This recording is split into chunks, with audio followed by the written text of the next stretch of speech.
Hello friends, welcome to our YouTube channel. મારું નામ છે વસાવત રૂમિલ રાજેશભાઈ. તો હું આજે તમને આ સોલાર પેનલની એફિશિયન્સી કેલ્ક્યુલેટ કરતા શીખવાડીશ. તો આપણે આની એફિશિયન્સી કેલ્ક્યુલેટ કરવા માટે ફોર્મ્યુલાનો યુઝ કરશું. Efficiency equal P out upon P in. તો આનો પી આઉટ એ આપણને આ પેનલની ડેટા શીટમાંથી મળી જશે. 315 વોટ આનો આઉટપુટ છે. તો હવે આપણે આનો પી ઇન શોધીશું. પી ઇન શોધવા માટે આપણે L ઇન્ટુ એ કરીશું. L એટલે સ્ટાન્ડર્ડ આઇસોલેશન, જેની કિંમત છે 1 કિલોવોટ પર મીટર સ્ક્વેર, અને એનો મતલબ થાય છે એરિયા ઓફ મોડ્યુલ. મોડ્યુલનો એરિયા એ આપણે આ ડેટા શીટમાં આપેલ છે, તેની મદદથી આપણે કેલ્ક્યુલેશન કરીશું. તો મોડ્યુલનો એરિયા આમાં આપેલ છે.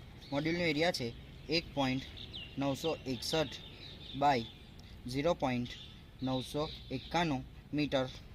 હવે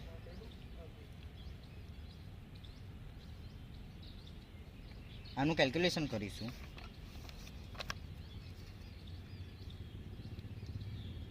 1.961 ગુણ્યા 0.991, તો આપનો જવાબ આવે છે 1.9433 મીટર સ્ક્વેર.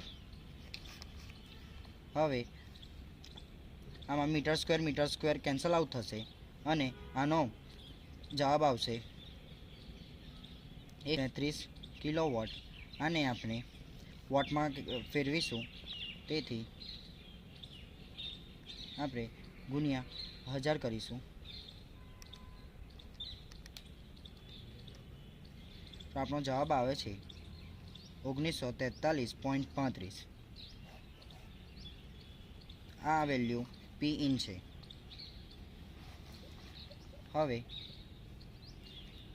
આપણે પી આઉટની વેલ્યુ મૂકીશું, જે છે 315 ભાગ્યા પી ઇનની વેલ્યુ 1943.35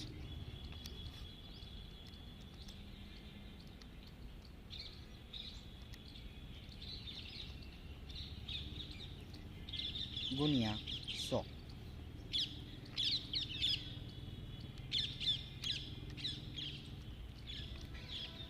તો આપની એફિશિયન્સી આવે છે 16.20%.